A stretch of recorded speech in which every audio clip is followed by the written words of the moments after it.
How to handle holiday chaos confidently. That's the topic that I want to talk about today. And because it is the beginning of November and we are heading into the holiday season quickly. So I'm a little discombobulated because my husband and we just took a trip to go see the fall leaves. And so he was gone for a week and then we were gone for a week. And so today is the first day that both of us are home in 2 weeks. And we had a wonderful, wonderful time. You guys, so I live in Tampa, Florida right now, but I grew up in Missouri where we have all four seasons, sometimes in one day.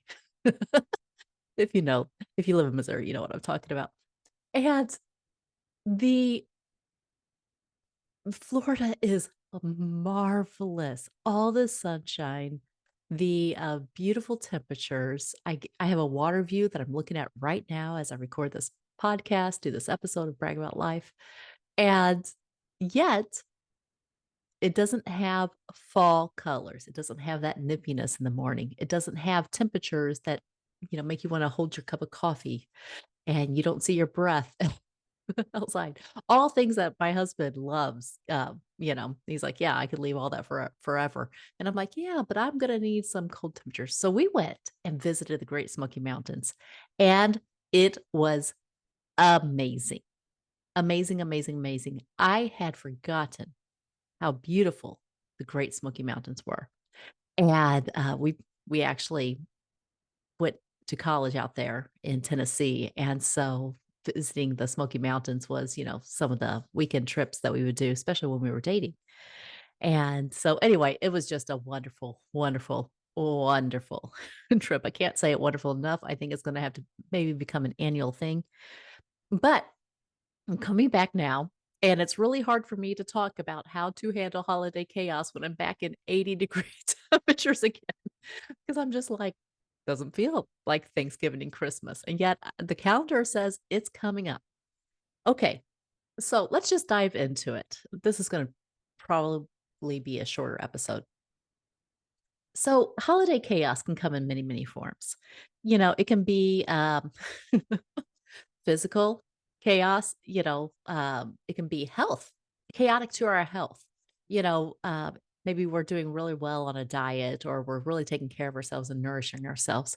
And then all of a sudden the sugar cookies come flying our way and the holiday outings. And it just feels like all of our good plans go out the window. It can be chaotic emotionally. We love our family and they drive us out of our ever loving minds sometimes, right? Right? I'm not the only one, right? And I really have great family, but we're all very strong temperaments. And back when I was younger and more immature, I didn't know how to navigate that. And now that I am older and more mature and more thoughtful, I'm recording a podcast to help you guys navigate that. Oh, but sorry, I'm kind of a little rambly today. I blame it on the trip. So, navigating the holiday chaos, first of all, you're going to want to identify what feels chaotic to you in your life, in your mind. So, is it that your routines at home start falling apart? Is it that you're spending time with family and people have opinions on what you should and should not be doing and how you should and should not be raising your kids? Are you being invited to more things than your calendar can anticipate? Life feels chaotic under any of these circumstances. Are we spending more money than our budget can afford? What is it that feels chaotic? If you'll take just a couple of minutes, maybe 3 minutes, and just write down what feels chaotic about the holidays. Answer that question. Make a list of all of it. Okay. Because we're going to prepare for it. So, what feels chaotic? Now, I wanted to make a beautiful acronym with the word plan, and I just ran out of time. But here's my rough acronym for the word plan. We're going to make a plan. We're going to create peace, laughter, and authentic notes. Plan.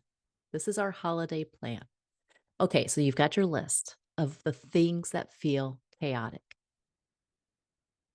And especially if there are things that you cannot, there are some things that we can control. And then if we can, we should. We cannot control, let's say, canceled holiday plans because of weather. We cannot control the way other people react. We cannot control sometimes even the amount of sugar that other people give to our kids, even though we have expressed that we do not want them to eat that much sugar because our kids are not in our presence at all times. There are things that are out of control. When we recognize that, that's why we're going to make a list about those things. Are the things on your list, are they in your control? Or are they out of your control? Now listen, some of those things will be in your control, and some of those things will be out of your control. If it's something that you can do something about it, do something about it and don't feel bad about it. That's going to be the last step on the plan. But let's identify all the things that are outside of your control. Holiday plans that are not going the way you had planned for them to do. My husband and I were just discussing whether or not we wanted to drive or fly to Missouri for Thanksgiving. And ironically, we both landed on let's drive because driving feels like it's more in our control than flying at the holidays because we're like, what if it's a canceled flight? And then we have to make arrangements. And of course, my husband's actually way more easygoing about this stuff than I am. Me, I'm not. I have to coach myself around these things, which is why I'm giving you these tips ahead of time and why I'm recording this podcast so I can listen to this podcast. You think I'm being ridiculous. I'm being honest.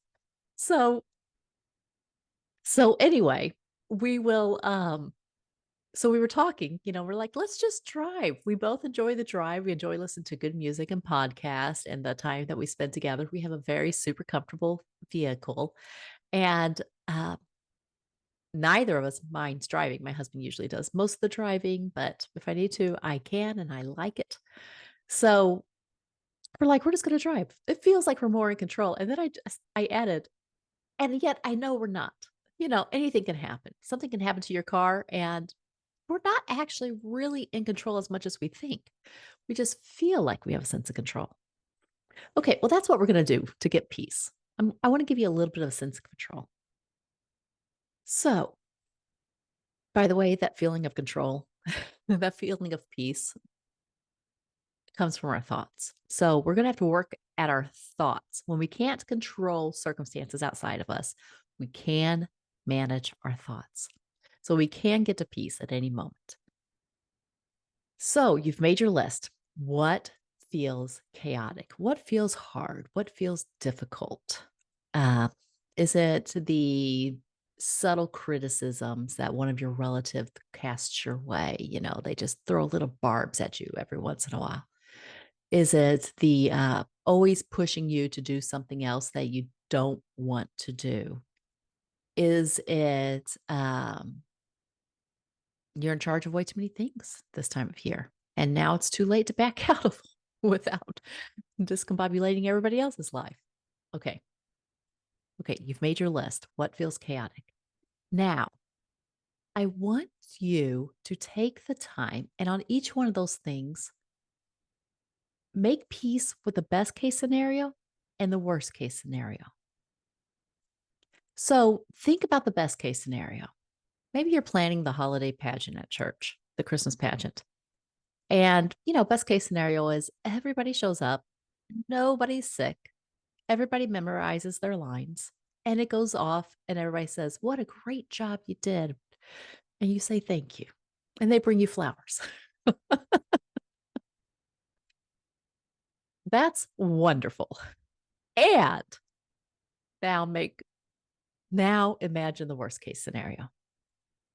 Because some of y'all, about half of my audience, is probably great at imagining the best case scenario and never seeing the worst case scenario. And then you feel blindsided.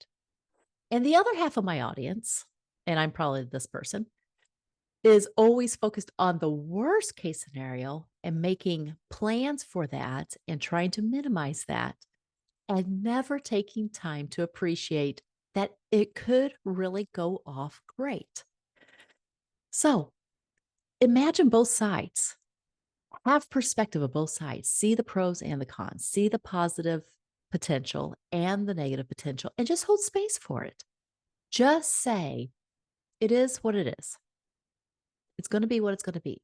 We're going to give it our best effort, and it's going to be what it's going to be, and that's fine.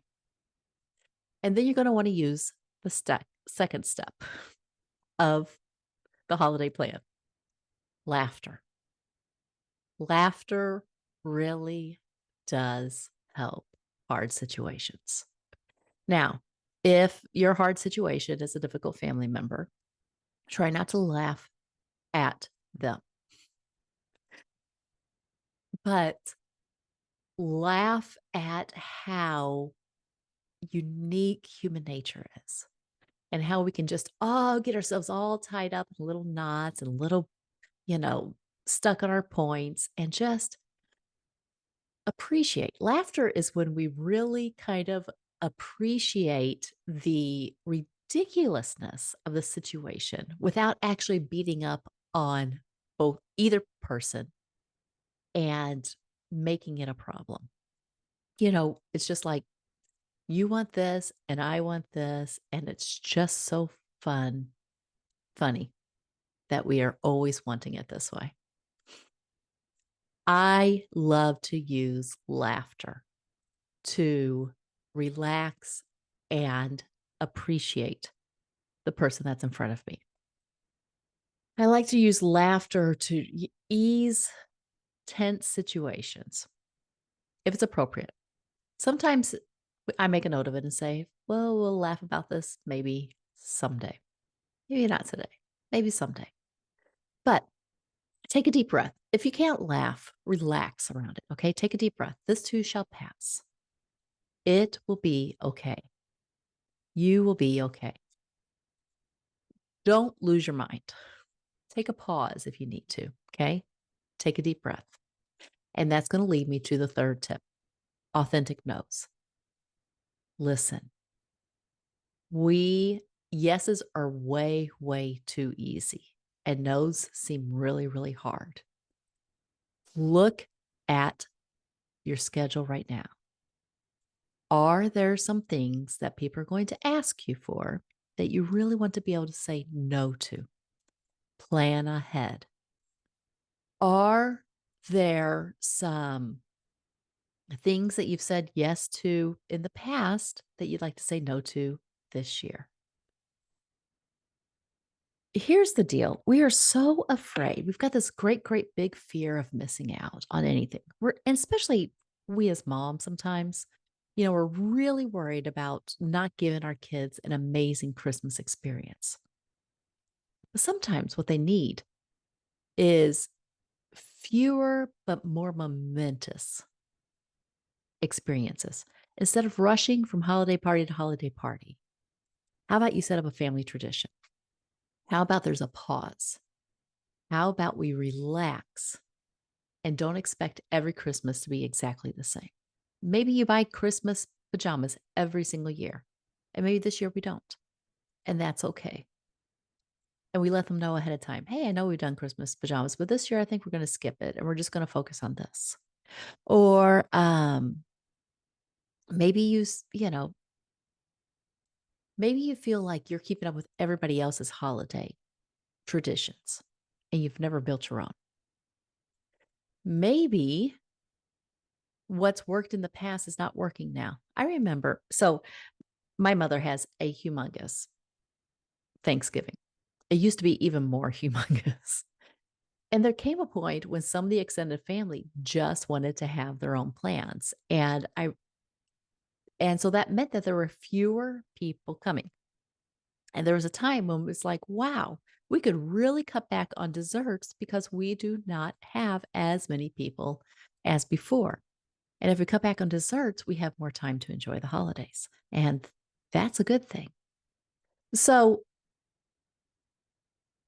I guess what I'm really saying in this whole podcast is holiday chaos is probably a little bit inevitable. You're just not going to plan your way completely out of holiday chaos. Because if you overplan, then you're actually just setting yourself up for more frustrations when your plans go awry. In fact, you guys, one of my secrets is I'm a planner, and sometimes my plan for the day is to have no plan and to go with the flow. You see how I trick my brain there to create a plan, to have no plan and just go with the flow. And then when my brain is like, we could have been there by now, we should have, especially on driving days, traveling days. Hey, hey, hey, we're in no hurry. The plan is to just relax and to enjoy getting there when we get there. There's no plan. The plan is no plan. The plan is we're not on a deadline, we're not on a timeline. If that helps you, borrow it from me, enjoy it, use it to your benefit. Because so many times, listen, we do want, holiday peace. We do want Christmas peace and joy, peace and goodwill to all men. And yet we're expecting so much of ourselves during this season. We're expecting ourselves to work extra, volunteer extra, show up extra for extra holidays, and also give extra and not get stressed out by all this extra. So make an authentic no a part of your holiday plan. And even if, okay, so here's another thing. Maybe you've said yes to something that it would have been an authentic no, like, no, this is not really me. Acknowledge it to yourself. You'd be surprised at how much that helps to say, I said yes when I really wished I would have said no. Because at least you're being honest with yourself, you're being authentic to yourself, and you'll know better how to navigate it. Maybe you'll come up with a plan. I was going to give you a couple of little scripts for no's. Can you do this? Thank you for asking, and I'm going to have to pass. Um, Thank you for asking. I'm going to say no this time. I hope it goes well for you. Or just simply, can you do this? No. That might be a little too short for some of you, but try it sometime. It's so much fun. Practice your no's. Practice your no's, especially during the holiday season. There will come a time when you need to say no.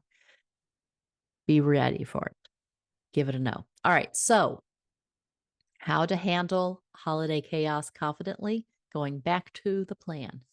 We're going to make a list of all the things that we're anticipating to be chaotic or difficult or, harder. Like sometimes a lot of it's emotional. And we're going to make our peace with best case and worst case scenario. And we're going to let laughter in a little bit just to give some breathing space.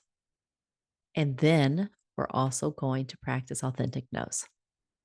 All right. That is my holiday plan. I hope it helps you in your holiday planning.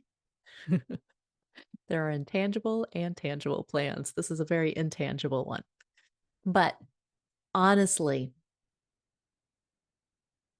show up when you're showing up for everybody else this season. Remember, don't try to make it the best holiday ever. Just see it for what it is. It's a special, magical time of year where there are opportunities and sometimes too many. And we can give ourselves space to question what is it we want to keep and what is it that we want to. And here's the deal, this is what we forget. The fewer we have, the more we appreciate.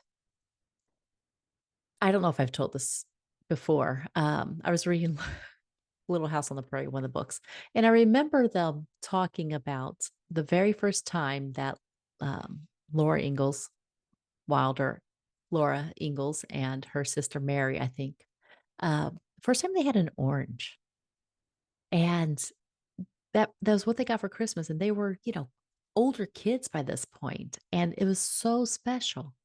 Well, things are special when we can make things even more special, even more appreciative when we set loving limits. So that's something that we want to consider loving limits. So that might be boundaries with other people, that might be a budgetary limit on gift giving. That might be discussing how many people we buy gifts for. That might mean setting a loving limit on how many activities we say yes to.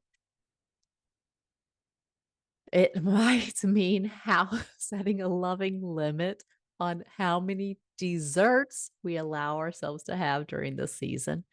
But what I love about loving limits is that what we're doing is we're saying yes to just the best and no to the rest. So when we say no to all the rest and yes to the best, we actually appreciate our yeses more. We enjoy them more. So we don't have less enjoyment. We actually have more enjoyment by setting loving limits. All right. That's my final tip.